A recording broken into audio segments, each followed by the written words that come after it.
දම් සිහනද හිස් අතින් මිය නොයන්නට සෙනෙහසින් කතාව කියූ පුණ්‍ය භූමිය. සෙනෙහසින් කතාව කියූ පුණ්‍ය භූමිය ගැන කියන්නට කලින් අපි අද ලස්සන කතාවක් කියනවා. මේ කතාව තරමක් කටුක වේවි. සමහර වෙලාවට ශාන්ත වේවි. කෙනෙකුට රසවත් වේවි. ඒ කෙසේ වෙතත් අපිට මේ කතාව නොකියම බැරි කතාවක්. සම්බුද්ධ රාජමාලිගා පරිශ්‍රයේ සුගන්ධ භූමි වන්දනාව පුන පොහෝ දින රාත්‍රී 10 වනතුරු සිදුවන නිසා මේ කතාව කියන්නම ඕනි. මේ කතාව කියන්න මේ අසිරිමත් කතාවට මේ වෙලාවේ එකතු වෙනවා. මේ පුණ්‍ය භූමියට ධර්මාසනයට වැඩම කළා පින්වත් කල්‍යාණ මිත්‍ර ස්වාමින් වහන්සේ නමක් පාද නමස්කාර කරනවා ස්වාමීනි අවසරයි. ඒ වගේම මේ අසිරිමත් කතාව කියන්න එකතු වෙනවා අනුර ගුණසේකර මහත්මයා උපස්ථාන කමිටුවේ ප්‍රධාන සංවිධායක ග්‍රාම සේවක මහත්තයා කිව්වොත් හැමෝම දන්නවා. පොල්ගහවෙල ගැන කතාව කියන්න කලින් මහමෙවුනාව ගැන කතාව කියන්න කලින් අවසරයි ස්වාමීනි අපි මේ කතාවේ නිර්මාතෘ එහෙම නැත්නම් මේ කල්යාණ මිත්‍ර ගුරු දේවෝත්තම ස්වාමීන් වහන්සේ ගැන මීට කලින් අපට කතා කරන්න තරම් අවස්ථා ලැබිලා නැහැ. දැන් ඒ සඳහා අවකාශය ස්වාමීනි කවුද මේ අපගේ කල්යාණ මිත්‍ර ගුරු දේවෝත්තමයන් වහන්සේ උන්වහන්සේ ගැන අපිට විස්තරයක් කියලා දෙනවා නම් බොහොම පිං. නම බුද්ධාය. ඇත්තෙන්ම අපගේ ගුරු දේවෝත්තම පින්වත් ලොකු ස්වාමීන් වහන්සේ ගැන කියන්න ගත්තොත් අපිට බොහෝ දේ කියන්න තියෙනවා. ඇත්තටම ලොකු ස්වාමීන් වහන්සේගේ ජීවිතය කියන්නේ හරි පුදුම ජීවිතයක්. පුදුමයි කියන්නේ ලොකු ස්වාමීන් වහන්සේගේ උපත පවා පුදුම විදියට තමයි සිද්ධ වෙලා තියෙන්නේ. ඒ කියන්නේ ලොකු ස්වාමීන් වහන්සේගේ උපත සිද්ධ වුණේ මේ මනුස්ස ලෝකේ අන්‍ය ආගමක. ඒකට අන්‍ය ආගමක උපදලා ලොකු ස්වාමීන් වහන්සේට මාස 6න් තමයි බෞද්ධ වුණේ. පුදුම සිදුවීමක්. ඒකේ කතාව තමයි ඔන්න ඉස්සෙල්ලාම ඒක හරි රසවත් ඒ සිදුවීම. අපි දැනගෙන ඉන්නේ හොඳයි. එතකොට ලොකු ස්වාමීන් වහන්සේගේ අම්මටයි තාත්තටයි ඉස්සෙල්ලාම දුවෙක් තමයි හම්බ වුණේ. ඊට පස්සේ ඒ අම්මයි තාත්තයි කල්පනා කරලා තියෙනවා දෙවෙනියාට පුතෙක් හදාගන්න. ඊට පස්සේ ඔන්න පුතෙක් හදාගන්න ඒ ආගමේ හැටියට එක එක දේවල් කරලා තියෙනවා. වෙලාවට දෙවෙනියාටත් හම්බුනේ දුවෙක්. ඊට පස්සේ ඔන්න කල්පනා කරලා තියෙනවා තුන්වෙනි දරුවා පුතෙක් හදාගන්න. ඒ විදිහට කල්පනා කර ඒ ආගමේ තියෙන දේවල් කර කර ඉන්නකොට තුන්වෙනියටත් දුවෙක්. දැන් මෙයා මටයි තාත්තටයි හරි ගැටලුවක්. ඊට පස්සේ මොකද කළේ? ඒ ගමේ හිටි ඉඳලා තියෙන උපාසකම්ම කෙනෙක්. මේ උපාසකම්ම කියලා තියෙන ඔය ඕගොල්ලෝගේ ආගම හැටියට ඕක කරාට හරියන්නේ නෑ. පුතෙක් ඕනේ නම් අපේ පන්සලට ඇවිල්ලා බෝධි පූජාවක් තියලා බාරයක් එන්න. එතකොට පුතෙක් හම්බෙයි කිව්වා. ඊට පස්සේ මොකද වුනේ? මේ අම්මලා ඉතින් අර පුතෙක් හදාගන්න ආසාවේ ඒ කිරිබත්ජොඩ විහාරස්ථානයට ගිහිල්ලා බෝධි ළඟට ගිහිල්ලා බෝධි පූජාවක් තියලා බාරයක් වුණා කතරගමට. ඊට පස්සේ වෙලාවට 4 වෙනි දරුවා හැටියට ලොකු ස්වාමීන් වහන්සේ ඉපදුනේ. ඊට පස්සේ මොකද වුනේ? දැන් ලොකු ස්වාමීන් වහන්සේ ඉපදුනා මාසයක් දෙකක් ගියා. බාරේ ඔප්පු කරන්න කල්පනාවක් නැහැ දැන් මේ අම්මලාගේ. ඊට පස්සේ ටික දවසක් යනකොට ගෙදර ප්‍රශ්න ඇති වෙලා ඒ ලොකු ස්වාමීන් වහන්සේ අසනීප වෙලා මේ විදිහට යනකොට අර උපාසකම්ම කියලා තියෙන ඔය ගෙදර ප්‍රශ්න ඔක්කොම ඉන්නේ ඕගොල්ලෝ බාරේ ඔප්පු කරපු නැති නිසා. දැන්ම ගිහිල්ලා කතරගම ගිහිල්ලා බාරේ ඔප්පු කරන්න කිව්වා. දැන් ඔන්න මේකට හිතට අරගෙන මේ අම්මයි තාත්තයි මේ උපාසකම්මයි ඔක්කොම එකතු වෙලා කතරගම ගිහිල්ලා තිනවා බාරේ ඔප්පු කරන්න. බාරේ ඔප්පු කරන්න කිරිවේරට ගිහිල්ලා කිරිවෙහෙරි වන්දනාවේ පූජා තැන්පත් කළා. වන්දනා කරන්න හදනකොට හරි පුදුම සිදුවීමක් වෙලා තියෙනවා.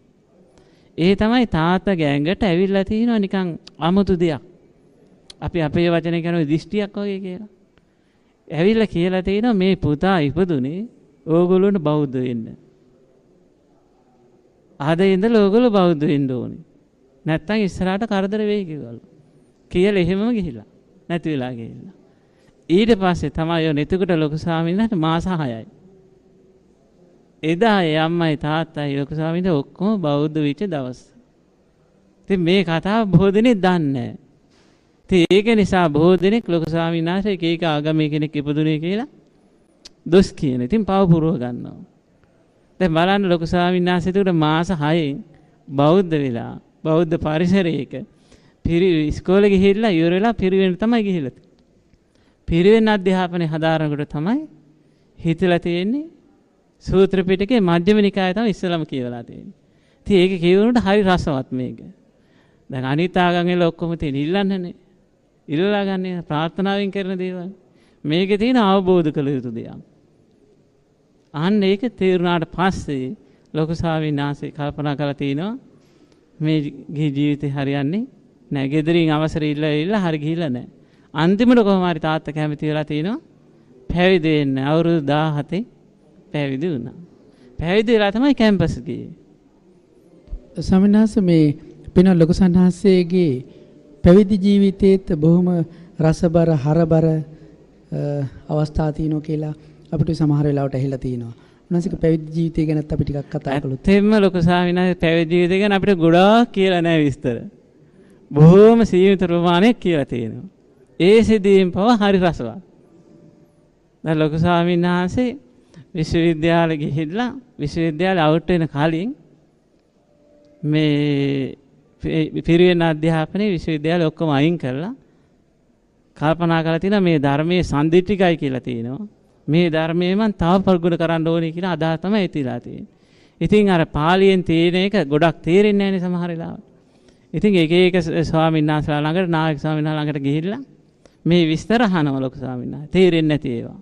ඉතින් බොහෝ දෙනෙක් කියලා දීලා තිනවා.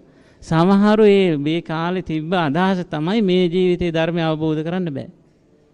මෛත්‍රී බුද්ධ ශාසනයට කල් දාන්න ඕන. එතෙන්ට තමයි ගොඩක් දෙනෙක් කරුණ කියලා තියෙන්නේ. ලොකු ස්වාමීන් වහන්සේ බලලා තිනවා නෑ මේක සම්දිට්ඨික ධර්මයක්. එහෙනම් මේ ජීවිතය අවබෝධ කරන්න පුළුවන් එකක් කියන අදහස තිබිලා තියෙනවා. ඊට පස්සේ තමයි ලොකු ස්වාමීන් වහන්සේ ආරණ්‍ය වාසී ඉඳලා ගොඩාක් ධර්ම ඉගෙනගෙන බැරිම තැන තමයි ඉන්දියාව කියලා තියෙන්නේ. ඉන්දියාවේ තියෙන හිමාලය කන්දපාම රිෂිකේශ කියලා. ඉතින් අවුරුදු 5ක් ඉඳලා ඒ සාධුවරු තමයි ඉන්නේ රිෂිකේශ. ඉතින් සාධුවරු භාවනා කරන්නේ සමතේ විතරයි. විදර්ශනා නැහැ. ඊට පස්සේ ලොකු ස්වාමීන් වහන්සේ කල්පනා කරලා තිනවා මේ සමතේ විතරක් හරියන්නේ නැහැ විදර්ශනාවත් ඕනේ ධර්මයේ තියෙනවා. ඔහොම ඉන්නකොට තමයි ලොකු ස්වාමීන් ජීවිතේ හරි පුදුම සිදුවීම් මේවා. කුටියේ ඉන්නකොට දවසක් සුදු ඇඳගත්ත මිනිස්සේ හීනෙන් ඇවිල්ලා කියලා තිනවා ඔයා හොයන දේ මේ ඉන්දියාවේ නැහැ. ලංකාවට ගිහලා ආර්ය අෂ්ටාංග මාර්ගය පුරුදු කරන්න කිව්වා. දැන් බලන්න ලොකු ස්වාමීන් එක එක දේවල් එනවා මේ ජීවිතේට අදහස්. ඊට පස්සේ ආපහු ලංකාවට ඇවිල්ලා සිරිපාදේ කැරේ බණ භාවනා කරන්න හාමුදුරුවෝ ඉන්නවා කියලා ආරංචි වෙලා එහෙ ගිහිල්ලා තියෙනවා. ඊට පස්සේ එහෙ ගිහිල්ලා ටික කාලයක් ඉන්නකොට එක තැනක් තිබිලා එතන යන්න හිතෙලා නැහැ ඉස්සරහට. එතන තිබ්බ ගලක් උඩ වාඩිලා කල්පනා කරලා තියෙනවා මොකද මට මෙතන ඉස්සරහට යන්න හිතෙන්නේ නැත්තේ.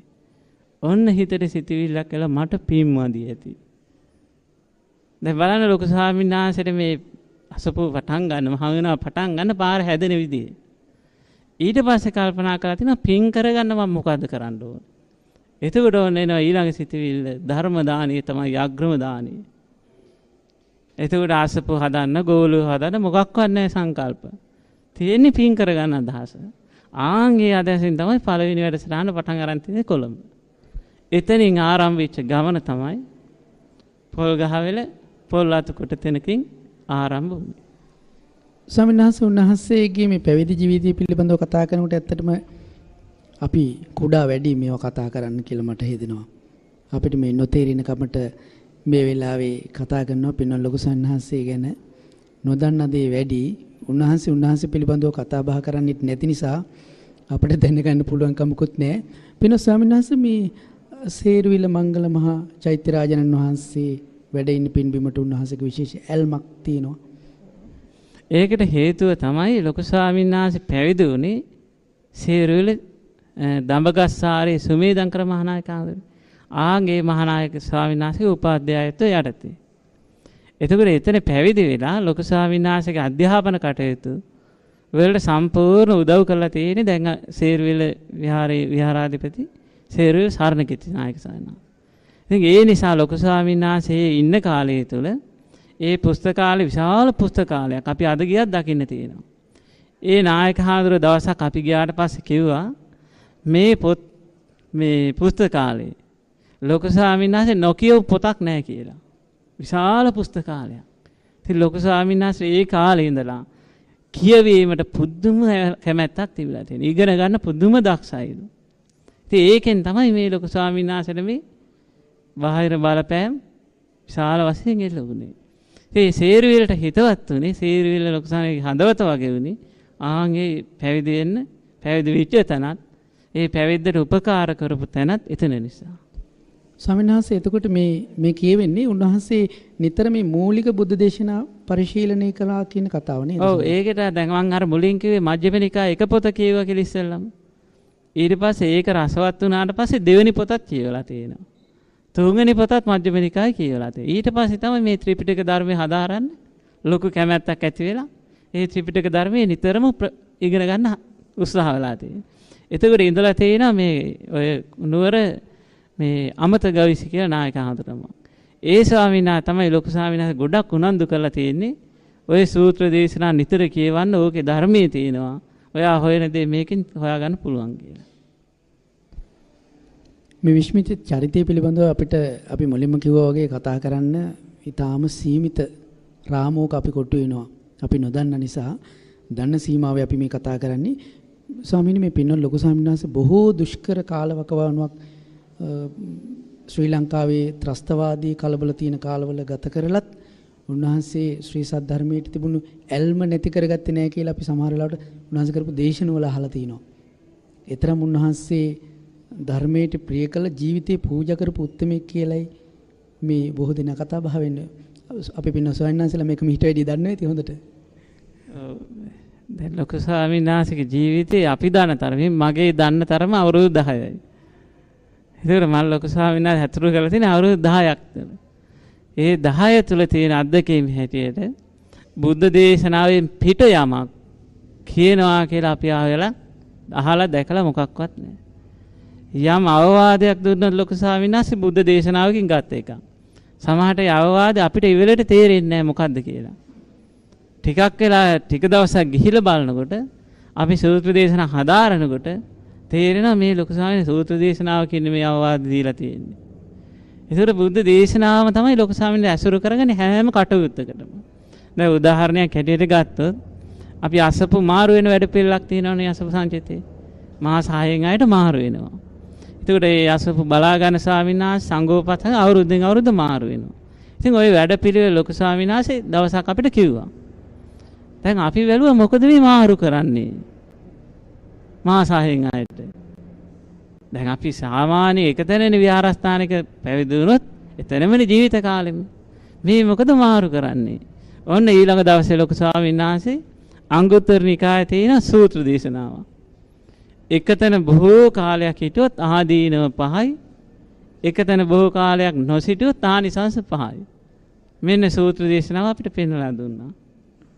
එතකොට මේ දේශනාවට අනුව තමයි වැඩ පිළිවෙල හදලා තියෙන්නේ. එතකොට අපේ උදේ ඉඳලා හවස් වෙනකම් යම් කාලසටහනක් අසපේ තියෙනවනම් ඒ සෑම දෙයක්ම බුද්ධ දේශනාවකට අනුවම හදපු කාලසටහනක් තමයි තියෙන්නේ. ඉතින් ඒක නිසා තමයි අර බුද්ධ දේශනාවට ලොකුසන් ඇලුම් කරන නිසා බුද්ධ දේශනාවෙම ලොකුසන්ගේ ගොඩ එන්න උත්සාහ කරන නිසා ඒ තුලම අපේ වැඩ පිළිවෙල සකස් කරලා තියෙන්නේ. පින්වත් ස්වාමීන් වහන්සේ අපි මේ ලොකු ස්වාමීන් වහන්සේ පිළිබඳව කතා බහ කරමින් ඉන්නේ. මොසික මහත්තයා මේ ලොකු ස්වාමීන් වහන්සේ කොහොමද පොල් ගහ වලට එන්නේ? නමෝ බුද්ධාය. මහත්මයා ආපු ඒ ප්‍රවේශය ගැන කතා කරන්න අවස්ථාවක් ලැබීම පිළිබඳවත් මම ඉතාමත්ම සතුටු වෙනවා. ඊට හේතුව තමයි මම මේ වසමේ ග්‍රාම නිලධාරී හැටියට මුල්ම පත්වීම අරගෙන 1994 මාර්තු 1 වෙනිදා තමයි මේ කොට්ටාසි බාරගත්තේ. එයින් පස්සේ මහත්මයා මං ඊටමත් ගෞරවයෙන් සිහිපත් කරන්න ඕනේ හිටපු දිවංගත ප්‍රාදේශීය ලේකම් විමල් අබේසේකර ඇතුළත් මුදලි මහත්මයාත් ඒ වගේම මගේ පාලනයට හිටපු එවකට අලව්ව ප්‍රාදේශීය ලේකම් ඒ වගේම දැනට කුරුණෑගල මහදිසාපති තැන්පත් HMP හිටිසේකර මැතිතුමන් මට දැනුම් දුන්නා රාලහමි මේ වඩුවාවේ ඔයාගේ වසමේ මේ අසපුවක් ඇති කරන්න ඕන ආරණ්‍යයක් පිහිටවන්න අදහස් තියනවා හාමුදුරුවන්ගේ. ඒ හාමුදුරුවෝ තාම අපිට හම්බ වෙලා නැහැ. දැනට බාරකාරීත්වයේ හැටියට ඉන්නේ කොටපොළ අමරකිත්ති පින්නත් ස්වාමීන් වහන්සේ කියලා මට කිව්වා. ඒ වෙලාවේදී මම කිව්වා මගෙන් කෙරෙන්න තියෙන්නේ මොකද්ද කියලා. ඒ මොහොතේදී අපි ප්‍රාදේශීය ලේකම්තුමන්ලා දෙපළම මට දැනුම් දුන්නා මේ සඳහා අවශ්‍ය අවස්ථාව හදලා දෙන්න කියලා මේ පරිසරය. ඔහොම ඉන්නකොට මගේ සිහියට නැගෙනවා මේ ගමේ ඉන්න ප්‍රභූන් කීප දෙනෙක් එක්ක මම සාකච්ඡා කළා. ඒ වෙලාවේදී අපේ මහමෙවුනාවේ ප්‍රධාන දායකයෙක් හැටියට කටයුතු කරන අපේ ආදර වචනේ තමයි සුදු අයියා. සුදු අයියා කියන චරිතය හරිම සුන්දර චරිතයක්. ඒ මහත්මයා තමයි මට හැමදේටම උදව් කරේ. ඒ වගේම එයත් එක්ක කතා වෙලා අපේ උපස්ථාන කමිටුව කියලා දැන් මේකේ පිහිටවලා තියෙනවා. ඒකේ මීට ඉස්සෙල්ලා හිටපු ගරු පාණ්ඩාගාරික මම ආදරෙන් සිහිපත් කරනවා SM ජයසිංහ මහත්මයා. එතුමාගේ නිවසේ තමයි මුල්ම දානේ සූදානම් කරලා මේකට මූලාරම්භය දැම්මේ. මේ කියන්නේ පින්වත් ලොකු සන්නාසේට මේ ප්‍රදේශයේ යම් දානයක් පිරිනැමුවා නම් උන්වහන්සේ ගෙදරකට වැඩම කළ මුල් දානේ වැළඳුවා නම් මේ කියන මහත්තයා ගෙදර. ඇත්තෙම ඔබ නිවැරදි. ඉන් පස්සේ අපි මේක අවුරුදු 2ක් මේ සාකච්ඡා යනවා මිසක් අස්පුව ආරම්භ වීමක් නැහැ. ඉන් අනතුරුව පින්වත් ලොකු ස්වාමීන් වහන්සේ මාව මුණ ගැහෙන්න ආවා. අපේ නිවසට. ඇවිදින් මට කිව්වා මේ ග්‍රාම සේවක මහත්මයා මම තමයි මේ මහමෙවුනාව කතාවක් නෑ එතකොට. ආරණ්‍ය ආරම්භ කරන්න ඉන්න ස්වාමීන් වහන්සේ මට ගොඩාක් ධර්ම දේශනාවක් හැටියට කරුණු කියලා දීලා මට සහයෝගය ඕනේ ඔබතුමාගේ කියලා. ඒ කියන්නේ උන්වහන්සේ මේ තනියමද නැත්නම් ලොකු මොකක් හරි වාහනයකද එතෙන්ට වැඩි? ඒ වෙලාවේදී ආවේ අර මං ඉස්සෙල්ලා කිව්ව සුදු අයියා කියන මහත්මයාත් එක්ක නිමල් චන්ද්‍රසිරියාගේ නම වෙන පිටස්තර එක්කෙනෙක් කුලියට වෑන් එකක් අරගෙන තමයි මේ කොළඹ ප්‍රදේශේ ඉඳන් ආවේ. මගේ ගම ගලතරේ. ඒ ඇවිදින් උන්වහන්සේගේ කතාවෙන් පස්සේ මම බොහොම පැහැදිලා මම කිව්වා පින්වත් ස්වාමීන් වහන්සේ ඔබ වහන්සේ මගෙන් කුමනසේ මේ සඳහා දායකත්වය අපේක්ෂා කරනවද? ඉන් එහා ගිය දායකත්වයක් මගේ ලබා දෙන්න මම කැමතියි කියලා.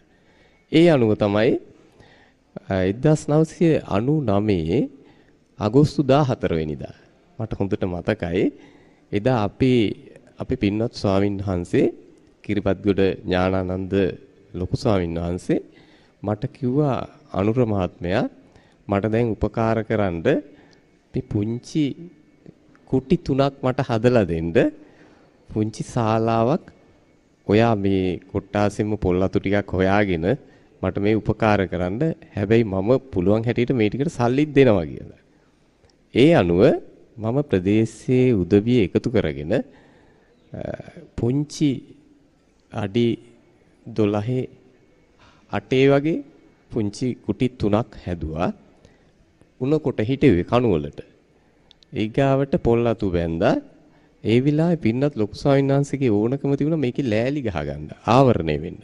නමුත් උපකාරයක් කරන්න තරම් අපිට ශක්තියක් තිබුණේ නැහැ. මොකද අලුත් වටපිටාවක් අලුත් පරිසරයක් නිර්මාණය වෙනකොට බලපෑම් වැඩි.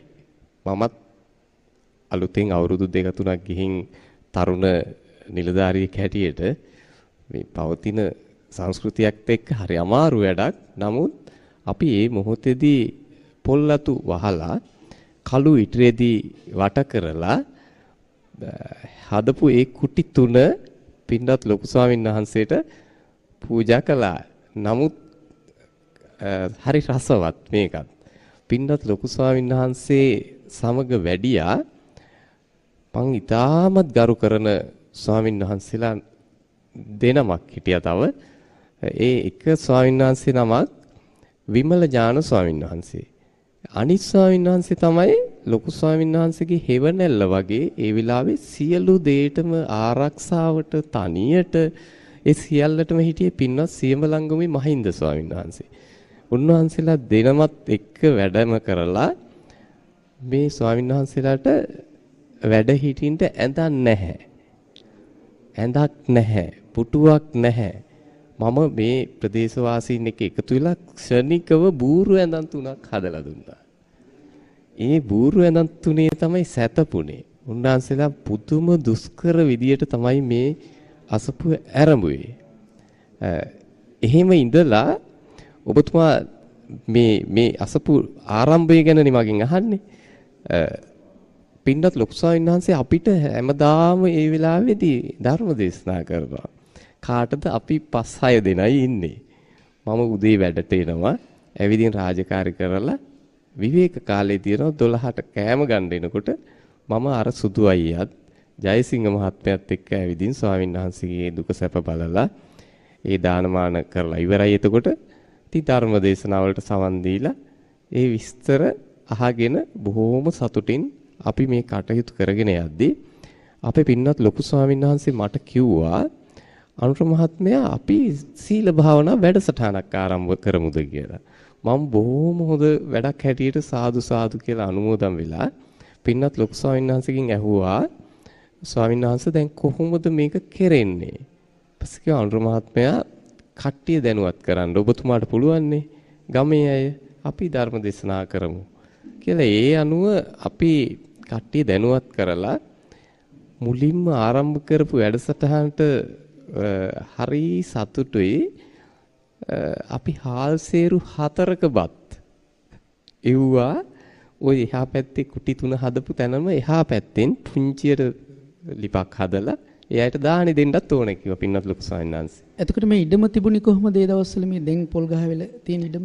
මේ භූමිය ඇත්තටම තිබිච්ච විදිය හරි පුදුමයි. හරි දුකයි.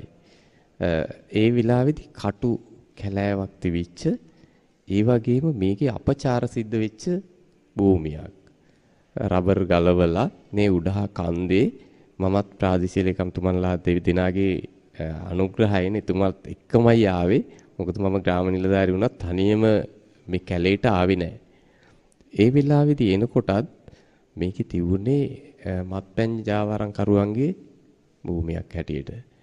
මට පෙරේදා මගේ ගරු මහදිසාපතිතුමන් සිහිපත් කළා. මතකද අපි දෙන්න කන්දේ යනකොට තිවිච්ච දේවල් කියලා. ඉතින් ඒ අතීතයේ බලද්දී හරිම පුදුම භූමියක්. දැන් මේක මේ සම්පූර්ණ වෙනස් වෙලා කෙනෙක් දැක්කොත් මේ එදා තිබිච්ච කැන්දගොල්ල වත්තද කියලා හිතෙනවා. මේකට කිව්වේ කැන්දගොල්ල වත්ත කියලා. මෙතෙන්ට කිව්වේ නේද? මේ භූමියට කිව්වේ කැන්දගොල්ල වත්ත. අපිට ග්‍රාම සේවක මහත්තයා එක්ක කතා කරනවා නම් අපිට කාල වේලාව තව දීර්ඝ කරන්න වෙනවා. එතුමා බොහෝ රසබර හරබර ඓතිහාසික තොරතුරු බොහොමයක් දන්නවා. දැන් මේ පින්න ලොකු ස්වාමීන් වහන්සේ මුලින්ම පොල්ගහයට වැඩම කළා තියෙන්නේ මහා ඝන කට්ට කැලෑවකට කියන දේ පැහැදිලි. පින්න ලොකු ස්වාමීන් වහන්සේ සතපුනේ බෝරු ඇඳක කියන එක පැහැදිලි. පින්න ලොකු ස්වාමීන්සේගේ වැඩසටහන වලට ආපු අය වාඩි වෙලා හිටියේ පැදුරක්වත් නැතුව කියන එක පැහැදිලි. මෙහිම ඇරඹි සදහම් සේවාවක දීර්ඝ ගමනක් මේ අනේක විද දුක් පින්න ලොකු සංස විඳින්න ඇති. සමහර දේවල් අපිට ග්‍රාම සේවක මහත්තයා කියන්නේ අපි අහන්නෙත් නැහැ. නොඑක් බාධා එන්නට ඇති. බාධා කරපු උදවිය අදටත් ඇති. එයටත් අනුමෝදන් විය හැකි. පින්න ස්වාමීන් වහන්සේ මේ ග්‍රාම සේවක මහත්මයාගෙන් අපි ඇහුවේ කතාව කරමින් සිටියේ මේ පුණ්‍ය භූමිය ආරම්භය. ආරම්භ වුණාට පස්සේ සිදු වුණු සදහම් සේවාව ගැන දැනගන්න කැමතියි.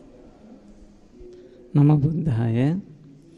එතකොට එදා 99 ආරම්භ වුණාට පස්සේ ලොකු ස්වාමීන් වහන්සේ අපේ අනුර මහත්මයා කිව්වා වගේ පළවෙනි වැඩසටහන ආරම්භ කරාට පස්සේ ඊට කලින් ලොකු ස්වාමීන් වහන්සේ අර මුල්ම කාලේ පටන් ගන්න බර මං කිව්වේ මේ සිරිපාදින්දලා ආවකේ. එතකොට කොළඹ වැඩසටහනක් ආරම්භ කළා තිබ්බා. එතකොට ඒ කොළඹ වැඩසටහනට පළවෙනි එකට 5 දෙනා ඉඳලා තියෙනවා. මාසයක් දෙකක් යනකොට 200ක් දක්වා වැඩි වෙලා තිබ්බා. එතකොට ලොකු ස්වාමීන් වහන්සේ මෙහෙ පටන් ගත්තට පස්සේ ඒ පිරිසට ආරංචි වුණා ඔන්න ලොකු ස්වාමීන් වහන්සේ තන පටන් අරන් පොල් ගහවෙන. අන්න ඒ පිරිස එන්න පටන් ගත්තා මෙහෙට. ඊට පස්සේ තමයි ටික ටික මේක සංකීර්ණ වෙන්න පටන් ගත්තේ. එතකොට ඒ අතරෙම පැවිදි වෙන්නත් එක්කිනා දෙන්න ඇවිල්ලා අහලා තියෙනවා. පැවිදි වෙන්න ඇවිල්ලා අහනකොට ඉතින් ලොකු ස්වාමීන් වහන්සේ යවන්නත් බෑ. කලින් අදහසක් තිබ්බේ නෑනේ මේක පැවිදි කරන්න කුටි හදන්න මේ විශාල ආයතනයක් හදන්න. ඉතින් අර ලොකු ස්වාමීන් වහන්සේ තියෙන ශ්‍රද්ධාව නිසා මේ ධර්මයේ තියෙන කැමැත්ත නිසා කෙනෙක් ඇවිල්ලා සසරේ නිදහස් වෙන්න අහනකොට ලොකු ස්වාමීන් වහන්සේ අවස්ථාවක් නොදී ඉන්න බැරි වෙලා තියෙනවා. ඊට පස්සේ තමයි එක්කෙනෙක් ඉස්සෙල්ලා මම හිතන්නේ 3 දෙනෙක් විතර පැවිදි කරලා තියෙනවා. ඊට පස්සේ දෙවෙනි පැවිදි කණ්ඩායමට 5 දෙනෙක් ඉඳලා තියෙනවා. ඒ 5 දෙනාගෙන් කීප දෙනෙක් තාම ඉන්නවා අසපුවේ. ඊළඟ 3 වෙනි පැවිදි පින්කමට 5 දෙනායි. 4 වෙනි පැවිදි පින්කමට 10 දෙනායි. ස්වාමීනි ඒකල දැන් පැවිදි කරන්නේත් ඔය දැන් වගේ යම් කාලවකවානුවක් ඉඳලා අසපුවේ කටයුතු බලලා දැන් ඔය පැවිදි වෙන්න ඉන්න පුතාලා කරන කාර්යභාරය අපි දකිනවා. ඒ වගේ ඉන්න ඕනේද ස්වාමීනි මුල් කාලේ? ඒ කාලේ එච්චර ඉඳලා නැහැ. ඒ කියන්නේ ඒ කාලේ මුල්ම කාලේ දැන් අපි පැවිදි වෙන්න එනකොට අපි මාස 4යි හිටියේ. එතකොට මේ මාස 4 හිටියට පස්සේ අපි පැවිදි කරේ. ධර්ම දේශනා කරන එක වැඩි වෙන්න පැවිදි වෙන්න එන පිරිස වැඩි වෙන්න ගත්තා. ඊට පස්සේ තමයි දැන් පැවිදි පින්කමක් කරන්න ගියොත් 40ක් 30ක් ඉන්නවම තමයි. ඉතින් ඒ වගේ ටික ටික තමයි මේක වැඩි දිනුනේ. වැඩසටහන වෙන පිරිසත් ඒ වගේමයි. 45න් පටන් ගත්තා ඊට පස්සේ ওই විදිහට මේ 40යි මම හිතන්නේ ඉස්සෙල්ලම පටන් ගන්න හොරිටේනේ. ඉස්සෙල්ලම 42 දෙනා. ඉතින් ඒ වගේ පුංචියට පටන් ගත්ත ආයතනයක් තමයි මේ ටික ටික විකාශනය වෙලා ගිහිල්ලා තියෙන්නේ. ග්‍රාමසේක මහත්තයා දැන් පොල්ගහවෙල පටන් ගත්ත කාලේ ඉඳලම මේ දැන් වගේ ප්‍රණීත විදියට ආහාර පාන දීලා එන අයට සියලු පහසුකම් සපයලාද වැඩසටහන් ක්‍රියාත්මක වුණේ? ඇත්තෙන්ම ඒක තමයි මේකේ පුදුමය. මේ ආශ්චර්යය. පින්වත් ලොකු ස්වාමීන් වහන්සේගේ පිනට තමයි මේ සියල්ල ඇති වුණේ. එදා අපි මං ඔබතුමාට කිව්වේ හාල් කිලෝ 4යි ආරම්භයට ලිපේ තිබ්බේ කියලා. අද සාමාන්‍ය වැඩසටහනකට අපේ උපස්ථාන කමිටුව පුදුමාකාර කැපවීමක් කරලා අනිවාර්යෙන් හාල් කිලෝ 450 500ක් ප්‍රමාණයක් උයලා මේ පිරිසට සංග්‍රහ කරනවා.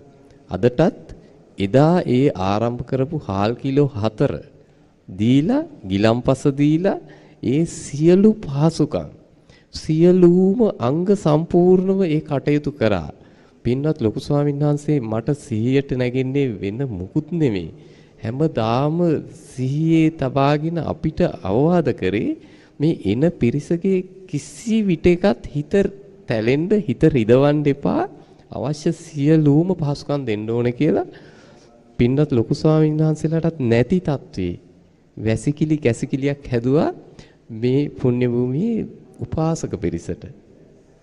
අද වගේමයි එදත් සිල් සමාදන් වෙන්න හෝ දහම් අසන්නට ඕනෑකමින් එන පිරිස ඉන්නවා නම් පින්වත් ලොකු ස්වාමීන් වහන්සේ අපිට උපදෙස් දීලා තියෙන්නේ මොන විදියකින් හෝ මේ අයගේ කුසට ආහාරක් නොදී බීමට ගිලම්පස නොදී පිටත් කරන්නට එපා කියලා.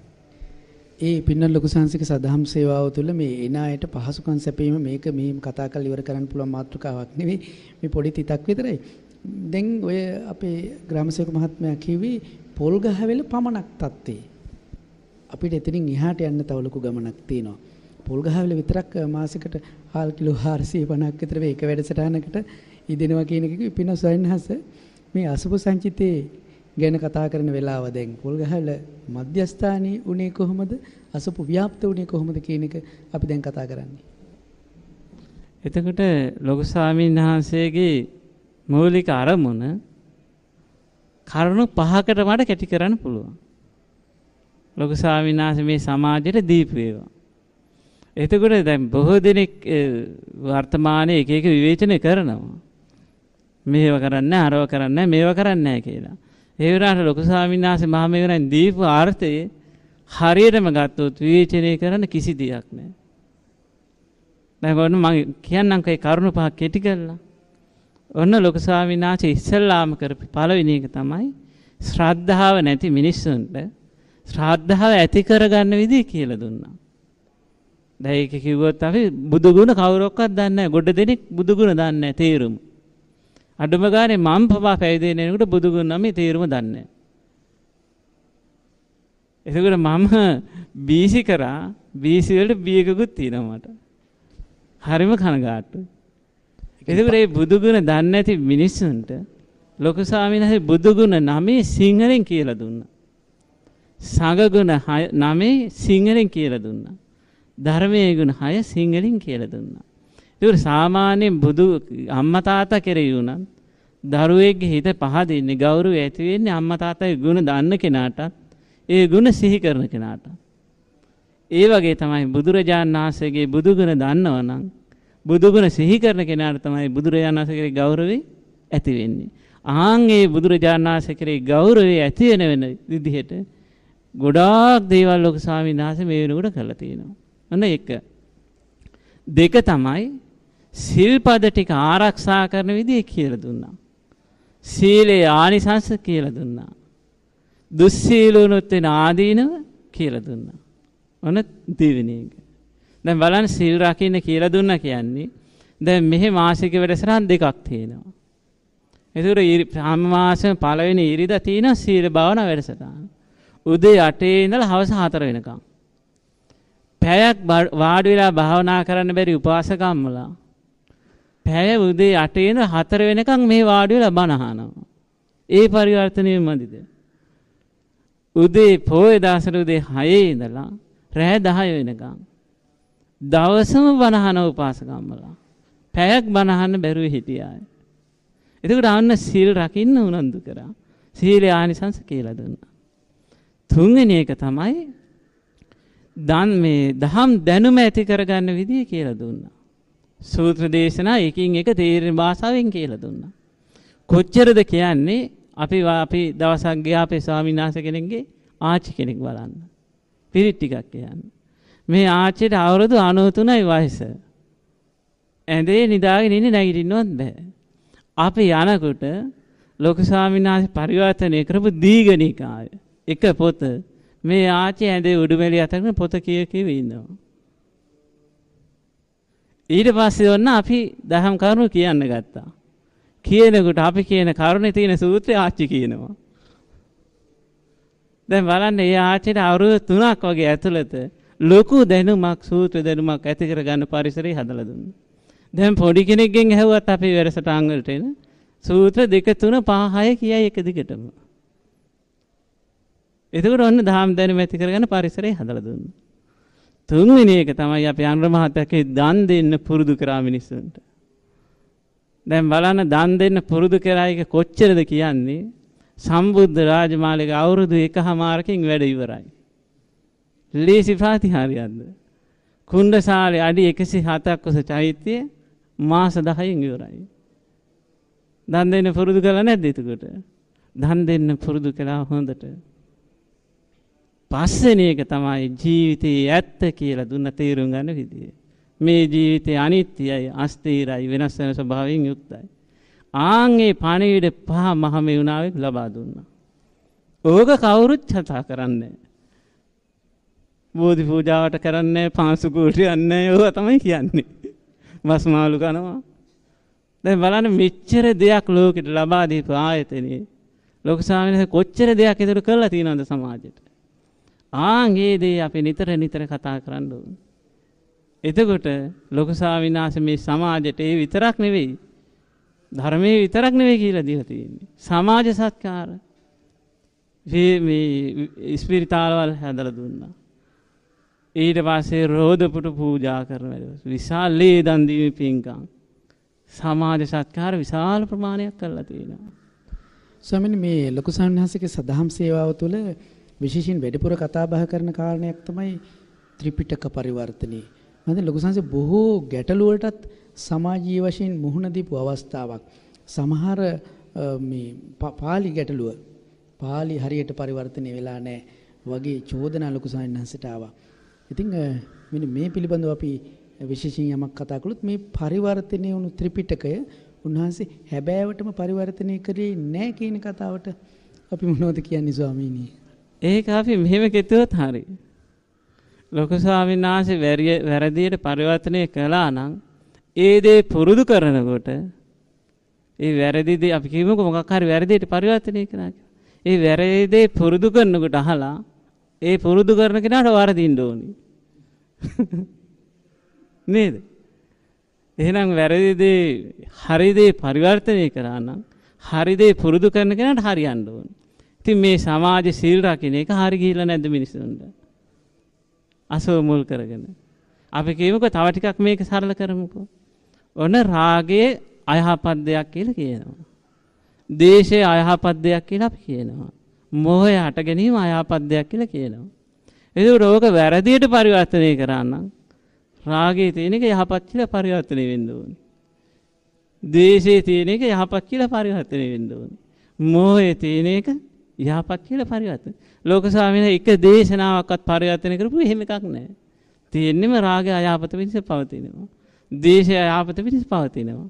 මෝහය අයහපත පිණිස පවතිනවා. එහෙනම් ඒ දේ පුරුදු කරනකොට අපි තුල රාග දේශ මොහ දුරු වෙනවා නම් ඒ පරිවර්තනේ හරියන්න ඕනේ. ඔය ටිකක් එහා ගිහලා මං කිව්වේ. ඉතින් බොහෝ දෙනෙක් ඒ විවේචනය කරන සෑම දෙනෙක්ම ලෝක ස්වාමීන් වහන්සේ පරිවර්තනය කරපු එක දේශනාවක්වත් කියවලාද කියලා අපිට හිතන්න පුළුවන් කමක් නැහැ.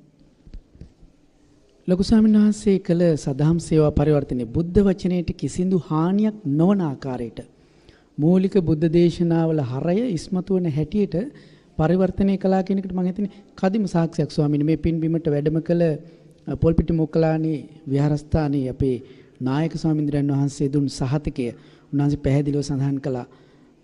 මම විශ්වවිද්‍යාලයේ ගිය ස්වාමීන් වහන්සේ නමක් පාලි පිළිබඳව මන හැදෑරීමක් කළා. මට හොයාගන්න බැරි වුණා මේ ඥානানন্দ හාමුදුරන්ගේ පරිවර්තන වල වැරද්දක් කියන ප්‍රකාශය උන්වහන්සේ මේ පින්බිමේදීම ප්‍රකාශ කළා. මට මතකයි මේ සුගන්ධ කුටි වන්දනාවට වැඩම කළ වෙලාවේ. ඉතින් මේ සඳහා අපට ඔය ඇහෙන තව බොහෝ තොරතුරු තිබෙනවා. උන්වහන්සේගේ පරිවර්තන වලට ඇඟිල්ල තියන්න තැනක් නැහැ මං හිතන්නේ. ඔව් දැන් අපි කියමුකෝ දැන් සම්මා දිට්ඨිය කියන එක කියමුකෝ. දැන් බොහෝ දෙනෙක් සම්මා දිට්ඨිය කියන එක යහපත් දැකීම කියලා තමයි පරිවර්තනය කරලා තිබ්බේ. ලොකු ස්වාමීන් වහන්සේ එතනින් එහාට ගිහිල්ලා මහා සතිපට්ඨාන සූත්‍රයේ තියෙන කතමාච බික්කවේ සම්මා දිට්ඨිය. අන කුමක්ද මානි සම්මා දිට්ඨිය? දුක්ඛේ ඥානං දුක්ඛ සමුදය ඥානං දුක්ඛ නිරෝධේ ඥානං දුක්ඛ නිරෝධ ගාමිනී පටිපදා ඥානං අයං උච්චති බික්කවේ සම්මා දිට්ඨිය. දැන් බලන්න මේ පරිවර්තනේ හරියටම දීලා නැද්ද එතකොට ලොකු ස්වාමීන් වහන්සේ? යහපත් දැකීම කුමක්ද යහපත් දැකීම කවුරුවක්වත් දන්නේ නැහැ. එතකොට ඔන්න ලොකු ස්වාමීන් වහන්සේ හරියටම බුද්ධ වචනේම අරගෙන මේ පරිවර්තනේ හරියටම දුන්නා. මේකයි සම්මා දිට්ඨිය කියන්නේ. ඊට පස්සේ භවය ගැන ලොකු මත ભેද තිබ්බා. භවය කියන වචනේ විස්තර කරගන්න බැරුව. භවය කියන එක වීම කියලා තමයි පරිවර්තනය වෙලා තියෙන්නේ මෙච්චර කාලයක් ලංකාවේ. ලොකු ස්වාමීන් වහන්සේ අංගුත්තර නිකායේ තියෙන භව පඤ්ඤ කියලා සූත්‍රය. ඔන්න සූත්‍රය අරගෙන පින්නවා භවය කියන්නේ මේකයි කියලා. කාම ලෝකේ ඉපදීම පිණිස කර්ම සකස් වීම කාම භවයයි. රූප ලෝකේ ඉපදීම පිණිස කර්ම සකස් වීම රූප භවයයි. අරූප ලෝකේ ඉපදීම පිණිස කර්ම සකස් වීම අරූප භවයයි. දැන් බලන්න මේක වැරදිද කියලා එතකොට. ඒ බුද්ධ වචනේ තේරුම තවත් බුද්ධ වචනකින්ම ගත්තොත් ඒක හරියටම හරියනද වරදිනවද? අපේ අදහස් දෙමුනේ වරදින්නේ. එහෙනම් ලොකු ස්වාමීන් වහන්සේ කරපු එක විශේෂම දෙයක් තමයි බුද්ධ වචනේ අර්ථය තවත් බුද්ධ වචනකින්ම ගැනීම. ඒකයි ඒක අපිට කියන්න පුළුවන් 100%ක්ම හරි කියලා.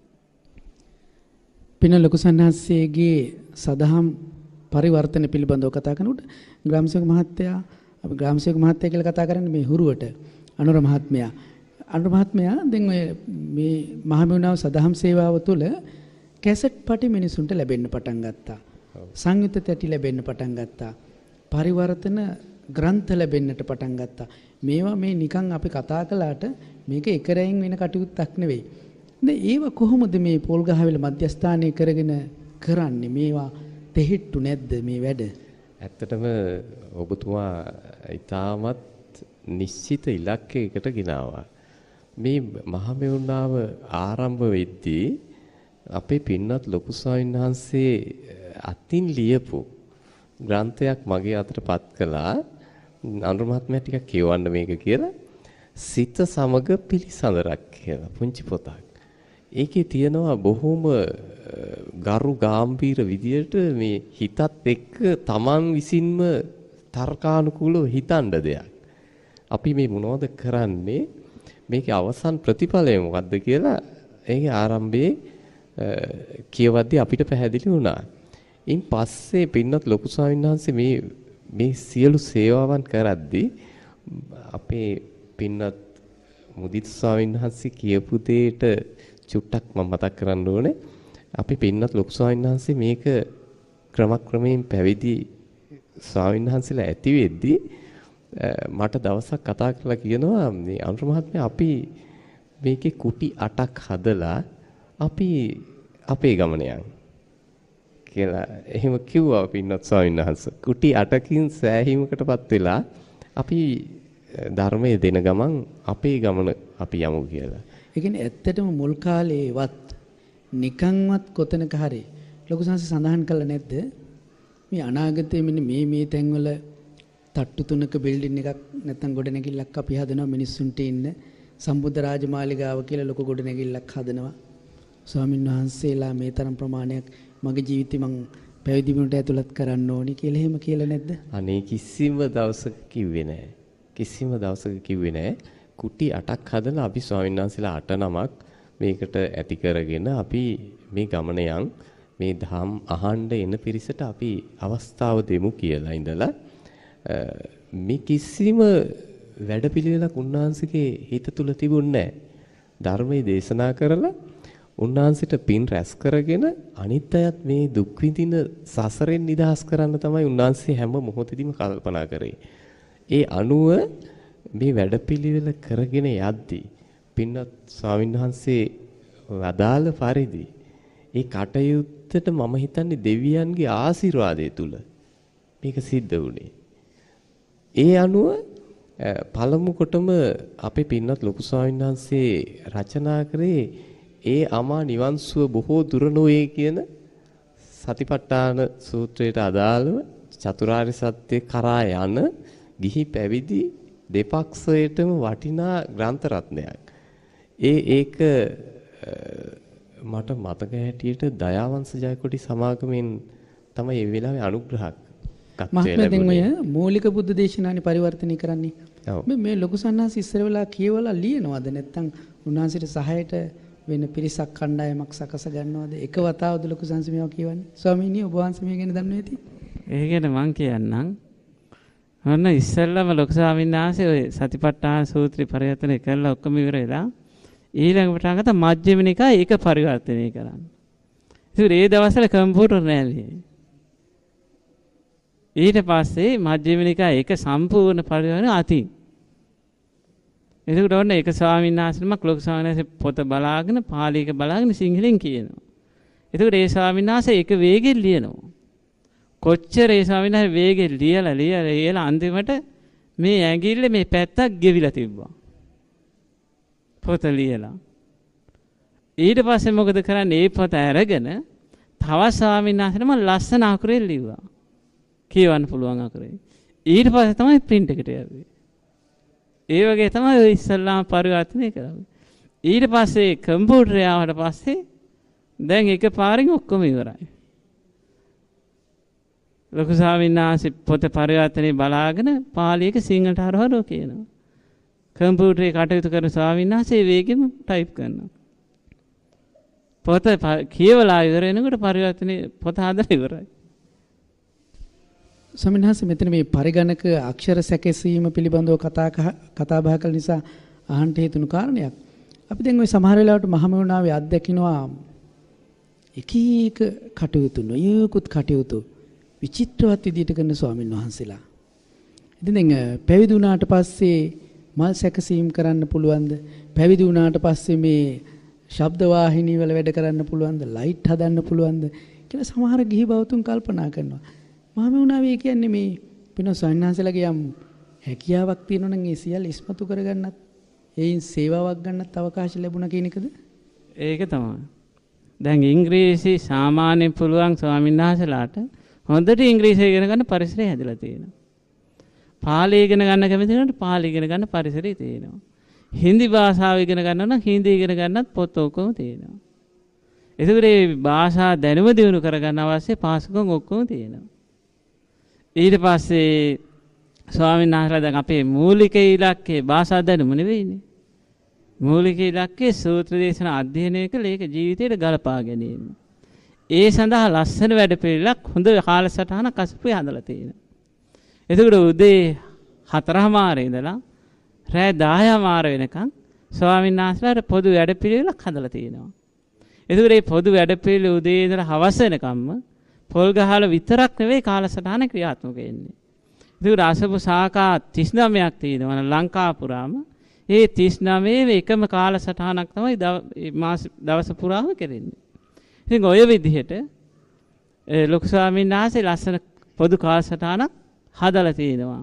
ඒකට ඒ කාලසටහනට භාවනා කිරීම, සූත්‍ර ඉගෙන ගැනීම, ධර්ම වත්බණ කියලා තියෙනවා. බණ කියන්නේ පුරුදු කිරීම. ඊට පස්සේ ඒ ලිපි ලියනවා නම් ඒවට ওই විදිහට සෑම කටයුත්තක්ම ගොනු වෙන විදිහට තමයි මේ කාලසටහන හදලා තියෙන්නේ.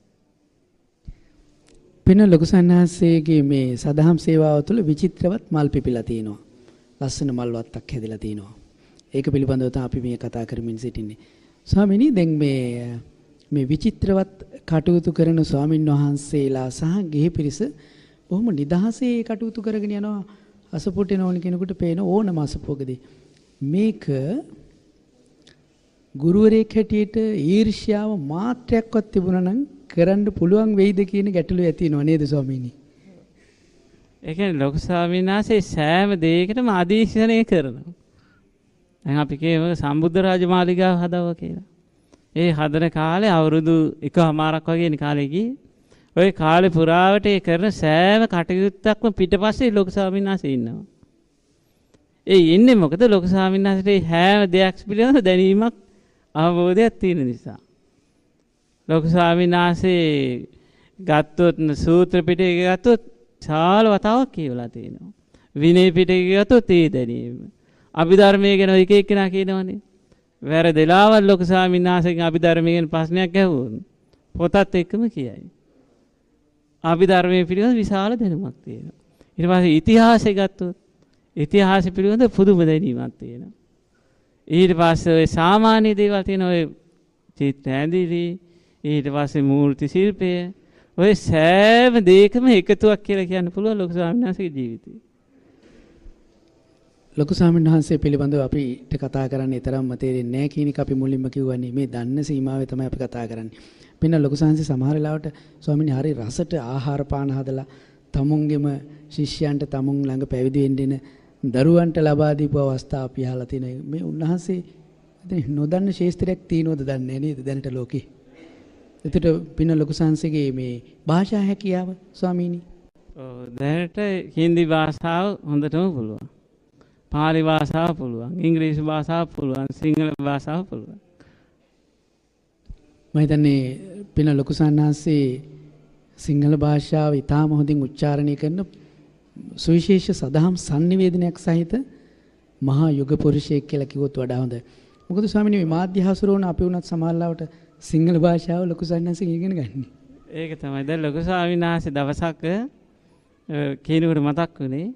ඒක ස්වාමීන් වහන්සේ නමක් හෝ ගිහි කෙනෙක් ලොකු ස්වාමීන් වහන්සේගෙන් අහලා තිනවා. ස්වාමීන් වහන්සේ ඔය පරිවර්තනය කියන උක්තේ ආඛ්‍යාතේ හරියට ගැලපෙන විදිහට පරිවර්තනය කරලා තියෙන්නේ. ලොකු ස්වාමීන් වහන්සේ දීලා තියෙන උත්තරේ තමයි මගේ ව්‍යාකරණ දැනුම බලා ගන්න ඕන නම් හැම පොතකම පෙරවදන කියවන්න කිව්වලු. ඒ ඇති කිව්වලු. මගේ ව්‍යාකරණ දැනුම බලා ගන්න ඕන. ඉතිරි ටික ඔක්කොම මම පරිදි සාමාන්‍ය මිනිස්සුන්ට තේරුම් ගන්න කිව්වලු. ලොකු සංසගේ දක්ෂතාව පිළිබඳව හැකියාවන් පිළිබඳව මම හිතන්නේ ඒවා තමයි මේ ගමනෙන්න මේ සදහම් sannivedanaye සාර්ථක වෙන්නේ යම් උපකාර වුණේ කියලා අපි විශ්වාස කරනවා. ග්‍රාමසේවක මහත්තයත් වැඩි කතා නොකලත් මේවා ගැන බොහෝ දේවල් දන්නවා. ඇත්තෙන්ම පින්වත් ලොකු ස්වාමීන් වහන්සේ ඒ සියලු කටයුතු කරන්නේ පුදුම හැකියාවක් තියෙනවා. පින්වත් ස්වාමීන් වහන්සේ වදාළ පරිදි උන්වහන්සේ දවසක් මේ සම්බුද්ධ රාජමාලිගාව ඉදි කරද්දී මමත් ඒ මොහොතේ රාත්‍රී 10:00ට විතර මම ආවා. මම නිතරම මෙතෙන්ට හරි ආදරේ. වෙනත් කොට්ටාසක රාජකාරී කරත් මම එනකොට පින්නත් ලොකු ස්වාමීන් වහන්සේ මේ අර ප්‍රධාන පිළිම වහන්සේ නෙලන ස්ථානේ ටෝච් එකකුත් අරගෙන පැත්තක වාඩි වෙලා ඉන්න ගමන් මං එනවා දැකලා බොහොම ආදරෙන් මට කතා කරන්නේ. අනුර මහත්තයා චුට්ටක් එන්න මෙතෙන්ට කිව්වා. ඒ ඉතින් මට කිව්වා මේ පිළිම වහන්සේ කොච්චරක් විතර අනුර මහත්මයාට වැටහෙන විදියට විශාලද කියලා. මම ඒ වෙලාවේ කිව්වේ පින්වත් ලොකු ස්වාමීන් වහන්සේ ඉතින් අර අපේ සිරි ගෞතම ධම්සක් මහසෑයේ පවත්නා පිළිම වහන්සේ වගේ. ඊපස්සේ කිව්වා පොඩ පස්සට වෙන්න කියලා මට කිව්වා දැන් බලන්න. දැන් බලලා යන්න අර පඩිපෙළ දිග. ඒ වෙලාවේදී ඒ නිර්මාණ ශිල්පී ඒ මහත්මයා නිර්මාණය කරමින් හිටියේ. ඒ වෙලාවේදී මම ගියා පඩිපෙළ දිග උඩට. මම අනේ සීරස ළඟ පොඩ්ඩක් මට නතර වෙන්න ගියා. ටෝච් එකෙන් තමයි මේ පෙන්වන්නේ. මට කිව්වා දැන් හොඳට බලන්න කියලා. ඒ වෙලාවේදී මට හිතා ගන්න බැරි වුණා මේ පිළිම වහන්සේ අපේ ස්වාමීන් වහන්සේ මේ පිළිම වහන්සේගේ එක පැත්තක ඉඳන් අනිත් පැත්තට ඇවිදලා ගිහින් තමයි මේ අනිත් අපේ මේ අනිත් පැත්ත මුහුණේ අනිත් පැත්ත බලන්න උනේ. ඒ කියන්නේ මෙච්චර විශාල පිළිම වහන්සේ නෙලද්දි පින්නත් ලොකු ස්වාමීන් වහන්සේ පුටුවක වාඩි වෙලා අර මූර්ති ශිල්පියාට මේ ටෝච් එකකින් ඒකේ අඩුපාඩු පෙන්නනවා. මොකද මටත් මෙච්චර ආව ගියත් මට මේ පිළිම වහන්සේගේ ප්‍රමාණය හිතා ගන්න බැරි වුණා. එතකොට හිතා ගන්නකෝ පින්වත් ලොකු ස්වාමීන් වහන්සේ මේ මූර්ති ශිල්පය පිළිබඳව මේ කලාව පිළිබඳව මොනතරම් හසල බුද්ධියක් හසල දැනීමක් තියනවද? මම හිතන්නේ මේක මේ පිනටම උන්වහන්සේ සංසාරේ පුරාවට ප්‍රගුණ කරපු ප්‍රඥාවේ මහිමය තමයි ඒ අපිට මේ ඔබතුමා අහපු ඉස්සරලා ප්‍රශ්නෙටත් මට චුට්ටක් මගෑරුණා.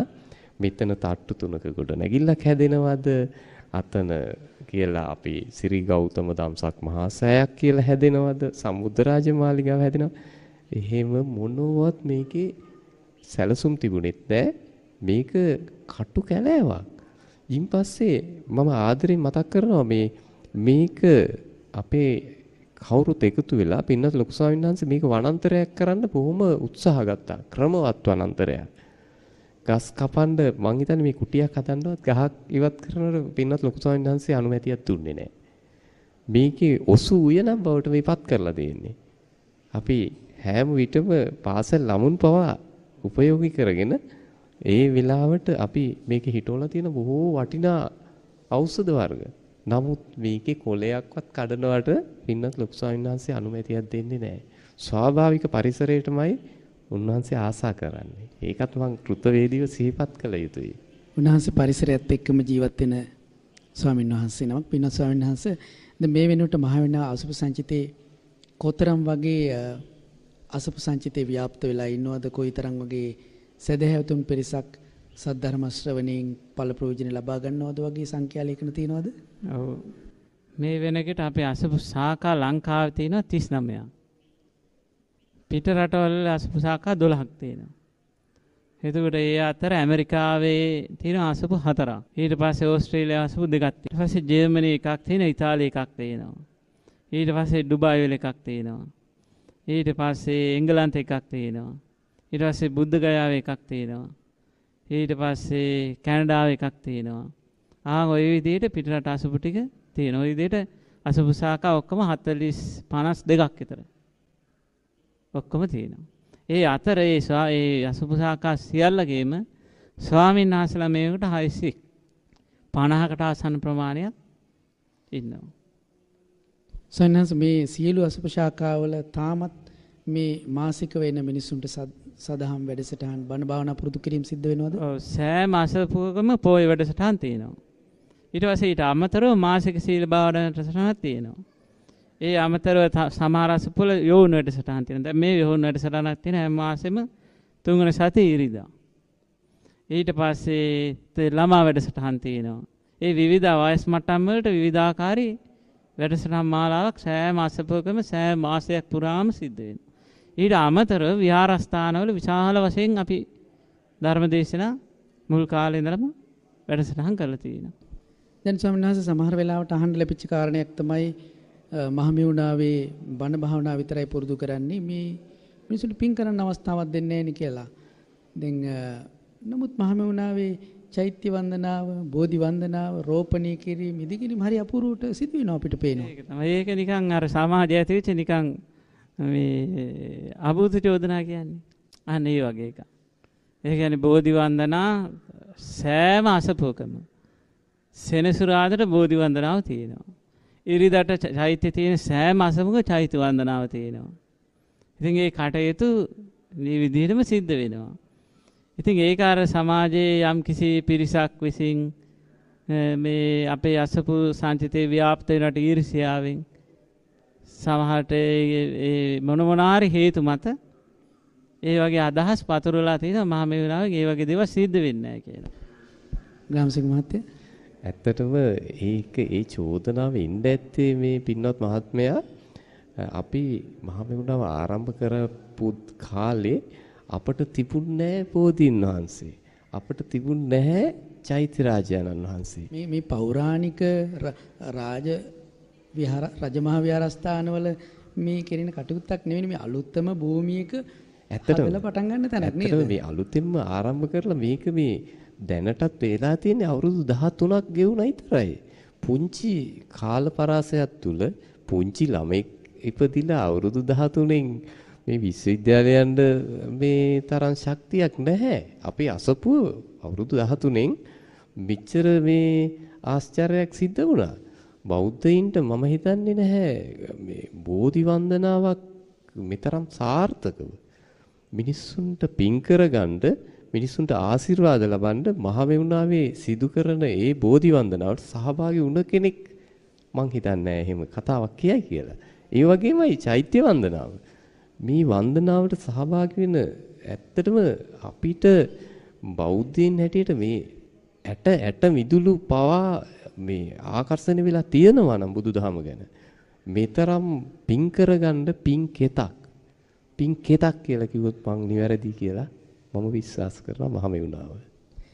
මහමෙවුනාවේ සදහම් සේවාව පිළිබඳව කතා බහ කිරීමේදී පින්වත් ස්වාමීන් වහන්සේ අපට කතා නොකරම බැරි මාතෘකාවක් තිබෙනවා. මේ දැන් මහමෙවුනාවේ සදහම් sannivedanaye ලෝකෙට අරගෙන යනවා ශ්‍රද්ධාරෝප වාහිනිය මහා මේඝ පුවත්පත. මේ මාධ්‍ය ජාලයේ බිහිවීම පිළිබඳවත් අපි යමක් කතා කළොත් හොඳයි කියලා හිතුණා. මේ වෙන විට අපේ අසපු සංචිතේ මුල් කරගෙන ශ්‍රද්ධා ටීවී කියලා ටීවී එකක් ආරම්භ කරලා තියෙනවා. ඒ වගේම ශ්‍රද්ධා රේඩියෝ කියලා රේඩියෝ එකක් පටන් ගන්න තියෙනවා. ඊට පස්සේ මහා මේඝ පුවත්පත කියලා පුවත්පතක් ආරම්භ කරලා තියෙනවා. ඉතින් ඒ වගේම අන්තර්ජාලය ඔස්සේ ඉන්ටර්නෙට් එක හරහා ධර්ම දේශනා ශ්‍රවණය කරන පරිසරයක් හදලා තියෙනවා. මේ වගේ මාධ්‍ය මුල් කරගෙන විශාල ධර්ම ප්‍රචාරයක් සිද්ධ වෙන වැඩපිළිවෙලක් මේ වෙනුවට සකස් කරලා තියෙනවා.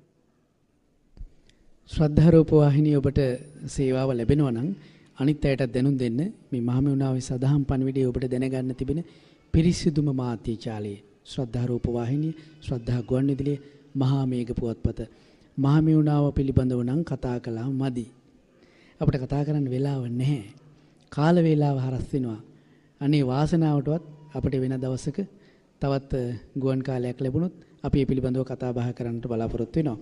විශේෂයෙන් මේ වෙලාවේ මම හිතන්නේ බොහෝ දේවල් කතා කරන්න තිබුණා අපේ පින්වත් සයන්හාසිට ග්‍රාමසේවක මහත්මයාට කාර්යබහුල තත්ත්වයක් යටතේ නමුත් පින්බිමට වැඩියාට මේ ධර්මාසනීයට වැඩම කළාට අපි සයන්හාසිට පින් අනුමෝදන් කරනවා. සයන්හාස මේ අපි මේ සියල්ල කතා බහ කරන්නට තීරණය කරේ භාගතුන් වහන්සේගේ සම්බුද්ධත්වයට පූජා කළ සම්බුද්ධ රාජමාලිගා පරිශ්‍රය නිසා. මේ දින වෙල අපි ඒ සම්බුද්ධ රාජමාලිගාවේ සුගන්ධ කුටි වන්දනාව ආරම්භ කළා තියෙන මේ වෙන විට. එතකොට මේ මුල් කරගෙන විශාල පිරිසකට බුදුරජාණන් වහන්සේ කෙරෙහි හිත පහදවා ගන්න පරිසරය මේ වෙනකොට සකස් කරලා තියෙනවා. මේකේ විශේෂම කටයුත්ත තමයි මම හිතන්නේ මෑතිසය කොහෙවත් ඒ වගේ වන්දනාවක් කරන්න මිනිසුන්ට පරිසරයක් හදලා තියෙනවා කියලා අපිට හොයාගන්න බෑ. මොකද මේ මාලිගාවට ඇතුල් වෙන ප්‍රධාන දොරටුව තියෙනවා. එතන ඉඳලා සුගන්ධ කුටි වන්දනා කළ ඉවර වෙනකම්ම සියලු දෙනාටම ඉතිවිසෝ ගාතාව කිය යන පරිසරය හදලා තියෙනවා. එතකොට මුළු වන්දනාවම බුදු ගුණ සිහි කර කර බුද්ධානුස්සතිය වඩමින් තමයි වන්දනා කරන්නේ. දැන් අපිට ගියොත් මාලිගාව ඇතුළේට යන්න නැතුව පිටින් ආගෙන හිටියොත් එකම හඬක් ඉතිපිසෝ ගාතාව දවස පුරාම හෙනවා. ඒ විතරක් නෙවෙයි. ඒ වන්දනා කරන පිරිසට මල් ටිකකුත් අපි දෙනවා. ඊට පස්සේ ඒ විතරකුත් නෙවෙයි. ඒ අයට සුවඳ පැනින් සුවඳ වතුරේ මල් දෝණය කරගන්නත් පරිසරය හදලා තියෙනවා. ඒ විතරකුත් නෙවෙයි. වන්දනාව අවසන් වුණාට පස්සේ තේ එකක් බොන්න පරිසරය හදලා තියෙනවා. බඩගින්නම් කෑම කන දන්සල් සෝදානම් කරලා තියෙනවා. වතුර ඕනනම් වතුර ටැංකි හැම තැනම තියලා තියෙනවා. සියලු පහසුකම් මේ වෙනකොට මේ වන්දනාව වෙන පිරිසට අපි සකස් කරලා තියෙනවා. ඉතින් මේ ඔක්කොටම මුල්ුණේ ලොකු ස්වාමීන් වහන්සේ විසින් මේ පින් කරගන්න ක්‍රම ශ්‍රද්ධාව ඇති කරගන්න ක්‍රම රාශියක් අපිට කියලා දුන්න නිසා මේ යුගයේ. දැන් අපි ගත්තොත් සම්බුද්ධ රාජමාලිගාවේ මල් සැරසිල්ල විතරක් දකින්නකොට හිත පහදින විදිහ. දවසෙන් දවස මල් සැරසිලි වෙනස් වෙනවා. හිතා ගන්න බෑ සමහරුන්ට කොහොමද මේක කරන්න කියලා. දැන් ඊයේ පෙරේදා ආපු කෙනෙක් ඇහුවා මගෙන් ස්වාමීන් වහන්සේ මේ මල් සැරසිලි මේ හැමදාම මේ විදිහට තියෙනවද කියලා. මං කිව්වා දවසෙන් දවස මේක වෙනස් වෙනවා කියලා. කොහොමද කරන්න කියලා ඇහුවා. ඒකට උදව් කරන්න පිරිස ඉන්නවා කිව්වා. ශ්‍රී සම්බුද්ධ රාජමාලිගාවේ සුගන්ධ කුටි වන්දනාව සමගයි මේ මහමෙවුනා සදහම් සේවාව පිළිබඳව අපි කතා බහ කළේ. ඇත්තටම එන අය මවිත වෙනවා. මෙවැනි සේවාවක් සිදුවන්නේ කොහොමද කියන එක පිළිබඳව. ඒ නිසා මේ පින්බිමට ඇවිත්ම බලන්න ඕනි මෙහි අසිරිමත් විචිත්‍රවත් බව. මෙතරතුරුත් එක්ක අපි දැන් මේ සුවිශේෂ කතාව නිමා කරන්නට ලෑස්ති වෙනවා. අපි මේ වැඩසටහන පුරාවටම වැඩිපුර වචනයක් පාවිච්චි කළා. පින්නන් ලොකු ස්වාමීන් වහන්සේ පිළිවන් කල්යාණ මිත්‍ර ස්වාමීන් වහන්සේ කියලා. කවුද මේ පින්නන් ලොකු ස්වාමීන් වහන්සේ? මේ තමයි පූජනීය අවසරයි කල්යාණ මිත්‍ර කිරිබත්ගොඩ ඥානානන්ද ස්වාමීන් වහන්සේ. අපි දැන් ශ්‍රද්ධා ප්‍රධාන පාලක සම්මන්තා මැදිරිය හා යා වෙනවා. නමෝ බුද්ධාය.